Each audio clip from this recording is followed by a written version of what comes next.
चंचलता रहित मन और सदाचार परायण इंद्रियां, पवित्र आचरण करने वाली इंद्रियां और शांत मन, ये भाव महल को खड़ा करता है।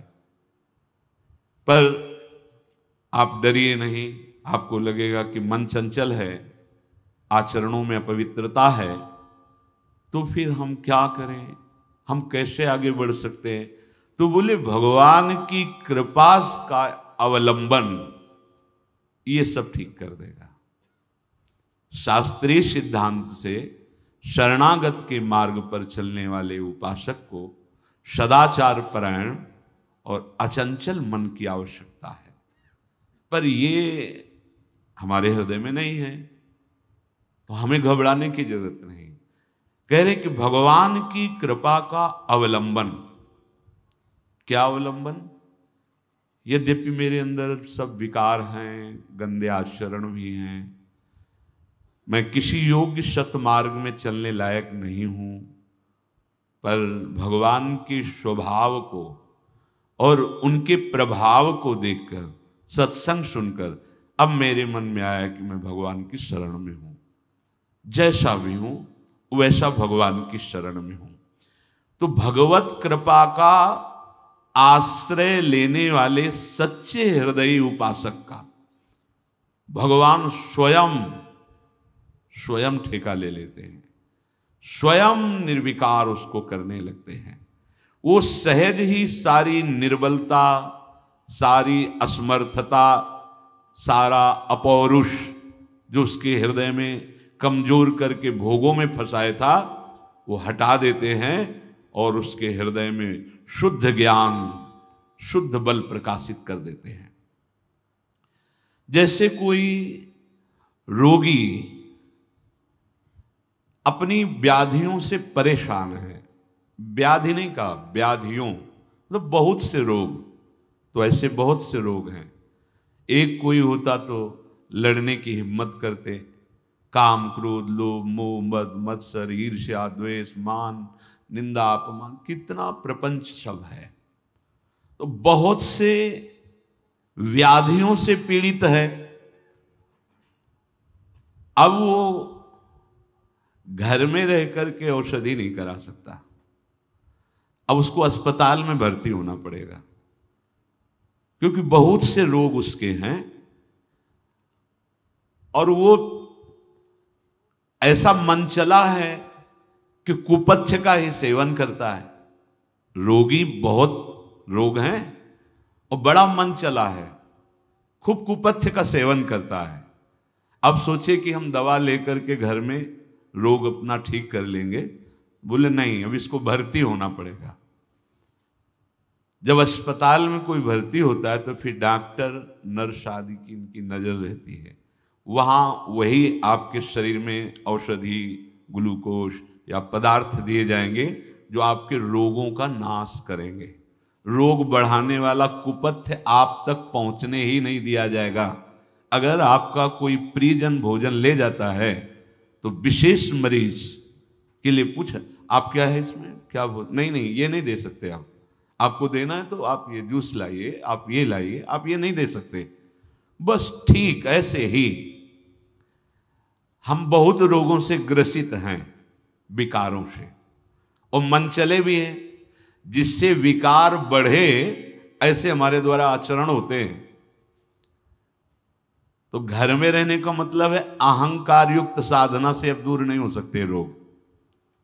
भर्ती अस्पताल में होने का मतलब है सर्वतो भावेन भगवद आज्ञा में अब रहना पड़ेगा, गुरु आज्ञा में, शास्त्र आज्ञा में आपको रहना पड़ेगा। इसके लिए जब आप तैयार हो जाएंगे, जैसे तैयारी होती है ना कि अब तो हम अस्पताल जा रहे हैं, अब भगवान जाने क्या होगा, कैसा होगा, पर जब तक डॉक्टर नहीं कहेगा तब तक हम लौटने वाले नहीं। अब उसी की आज्ञा से आएंगे, अब जितने दिन जैसा। ऐसे अपने अहम को गुरुदेव, शास्त्र, भगवदवाणी, जहां आपकी सामर्थ्य हो समर्पित होने की, यह अस्पताल है। और नहीं तो बहुत बड़ा अस्पताल श्रीधाम वृंदावन है, पक्का विश्वास कर लीजिए।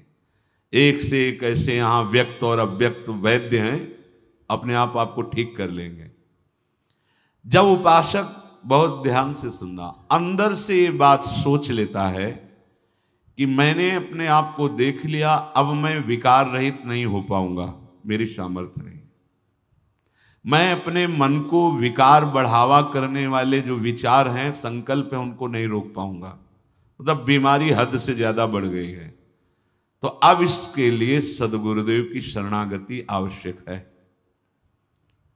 भगवान से प्रार्थना करें, जैसे जानकारी की जाती, भाई हमको अमुक अमुक रोग है, आपकी जानकारी में है कोई ऐसा डॉक्टर, ऐसा अस्पताल? तो फिर लोग बताने लगते हैं। ऐसे ही हम अपनी बात भगवान से करें, भगवान मैं बहुत बड़ा मरीज हो चुका हूं, काम क्रोध लोभ मोह मद मत्सर ईर्ष्या द्वेष आदि का। नाथ आप बताओ कौन सा हमारे योग्य डॉक्टर, हमारे योग्य।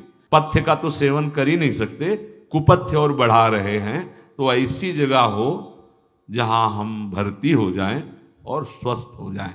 तो भगवान सद्गुरुदेव मिला देते हैं, या स्वयं भगवान ही सद्गुरुदेव बनकर हाथ पकड़ लेते हैं। बंदो गुरुपद कंज कृपा सिंधु नर रूप हरि महामोह तम पुंज जासु बचन रविकर निकर। बस ये ध्यान देना है कि भागना नहीं है, इसमें थोड़ी स्वतंत्रता रखी जाती है मरीज की। नहीं हमको नहीं दवा नहीं लेनी, कुछ नहीं, मुझे छोड़ दो, मैं जा रहा हूं। तो जाइए आप, फिर आप जाइए। और अगर आपने पहले से कह दिया है कि मैं जाना भी चाहूं तो आप मुझे जाने मत देना, मेरे रोग का नाश पक्का ही करके आप छोड़ना। या अगर हम कहें भी तो हम तो कह सकते हैं या हम भाग सकते हैं, पर मुझे जाने मत देना। ऐसे ही भगवान से प्रार्थना की जाती है कि प्रभु हम आपको भूल सकते हैं, हम आपको छोड़ने की चेष्टा कर सकते हैं, पर आप मुझे कभी मत छोड़ना, क्योंकि यदि आपने छोड़ दिया तो फिर वैसे ही ये मानसिक रोग हमें परेशान कर रहे हैं, फिर तो हमें नष्ट ही कर देंगे। तो यदि अस्पताल का आपने पूर्ण रूप से आश्रय ले लिया तो कंपाउंडर, नर्स, डॉक्टर ये बहुत जोर के हैं, क्या भगवान की कृपा शक्ति काम करने लगती है। ये अक्षरशः सत्य है। बहुत प्रयास किए, बचपन से बहुत प्रयास किए, जब प्रयास में देखा कि हम नहीं हटा पा रहे, हम जल रहे हैं, ये अगर बने रहे तो हमें गिरा देंगे, तो फिर हार करके जैसे गंगा जी में खड़े होकर के एकांत में विनय करते, प्रभु आप अब देख लो। एक रास्ता बचता है, भगवान को पुकारना, भगवान का आश्रय लेकर उनके बल से ये बात विश्वास बैठा लेना कि जरूर जरूर प्रभु हमें ठीक कर देंगे। वो ठीक कर देते हैं। अपने बल से हार गया और भगवत कृपा बल से पता ही नहीं चला कि वो कब शांत हो गया, कब वो विकार अंतर्ध्यान हो गया। भगवत कृपा। चिकित्सक तुम्हारे कक्ष में पहुंचने ही नहीं देगा कुपथ्य, ये सच्ची बात। एक बहुत बड़े महापुरुष ने अपने अनुभव की बात बताई थी। वो यौवन अवस्था के थे, बहुत अच्छे महापुरुष। तो मन है, मन ने गलत संग करा दिया और गलत संग से गलत संकल्प बना, गलत संकल्प से अब वो गलत क्रिया की तरफ जा रहे थे। वो खुद बताए थे, अंदर ही अंदर जल रहे थे, पर विकार उनको प्रबल मथे डाल रहा था। कोवा मदांधो मदना तुरोवा। कभी भगवान की पुकार होती, कभी विकार घसीटता, कदम आगे बढ़ते चले जा रहे थे और क्रिया जहां होनी थी उसके समीप पहुंचने वाले थे। इतने में दो साधक आ गए और प्रणाम किया और कहा, महाराज आज इधर कैसे? तो उनका पता नहीं इधर कैसे मैं जा रहा हूं। बोले एक प्रश्न हमें आपसे करना था। बोले कीजिए। बस बोले जहां चर्चा हुई तो उन्हीं के साथ वापस हो गए। वो कुपथ्य को नजदीक ही नहीं जाने देंगे, आपको कुपथ्य के नजदीक नहीं जाने देंगे। ऐसे नर्स, कंपाउंडर, डॉक्टर फिट कर देते हैं। कौन? भगवान। भगवान की कृपा शक्ति पूरा का पूरा भार ले लेती उस उपासक का, और स्वयं सच्ची सच्ची,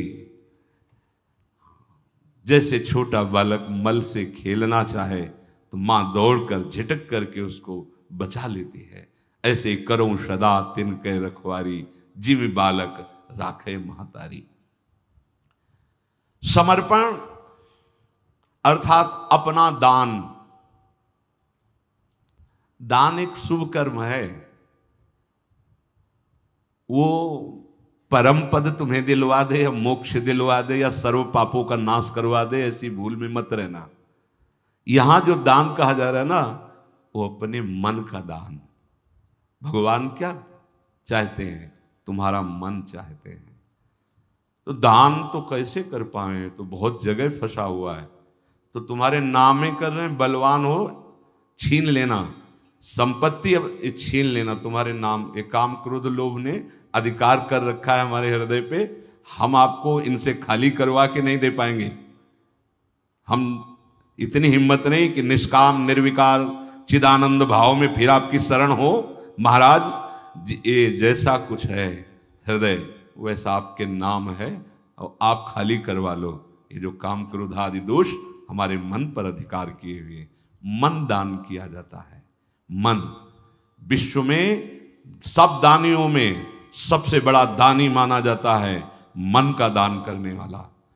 आप देखिए, सब दे सकते हैं, मन नहीं दे सकते। रुपया दे सकते हैं, कपड़ा दे सकते हैं, भोजन सामग्री दे, जमीन दे, जायदाद दे सकते हैं, लेकिन मन नहीं दे सकते। और मेरे प्रभु को दान सिर्फ मन का चाहिए।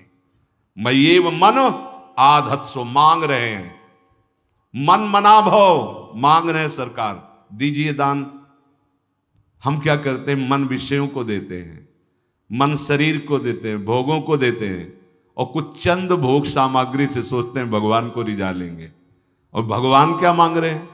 कह रहे मन मना भव, तुम मन को मेरे में लगा दो, तुम मन मुझे दे दो। मैं ये मन आधत स्व मई बुद्धि निवेश है। तो समर्पण का मतलब है अपना दान। पूज्य श्री भाई जी महाराज एक पद में वर्णन कर बहुत सुंदर बात कहे कि जब किसी के हृदय में बात आ जाती है कि अब मैं सुधरने वाला नहीं हूं, मेरी सामर्थ्य नहीं कि मैं अपने को सुधार सकूं। मुझे लगता है हम सब इसी लाइन में हैं, इसी पंक्ति में हैं। भाई कोई हो विशेष बलवान तो देख लेना बल लगा के, पर शास्त्र सम्मत और हृदय सम्मत बात यह है कि ज्ञानी नाम अपि चेतांसि देवी भगवती हिस्सा बलादाकृष्य मोहाय महामाया प्रेक्षति। अज्ञानी की बात नहीं कर रहे। ज्ञानी नाम अपि चेतांसि देवी भगवती हिस्सा। ये देवी भगवती माया इतनी प्रबल है कि बड़े बड़े ज्ञानियों की चेतना का अपहरण करके बलात् भ्रष्ट कर दें। ज्ञानी नाम अपि चेतांसि देवी भगवती हिस्सा बलादा कृष्ण मोहाय महामाया प्रेक्षति। इसलिए हम सब इसी पंक्ति में हैं कि हम बिगड़ैल हैं। बहुत यार आनंद की बात है। अब अपने सुधारने का भी जुम्मा गया। जो हम ये अपना ठेका लिए थे कि हम सुधर के आएंगे आपके पास, तो हम देख लिया कि हम सुधरने वालों में नहीं हैं। अब आपको सुधारना पड़ेगा।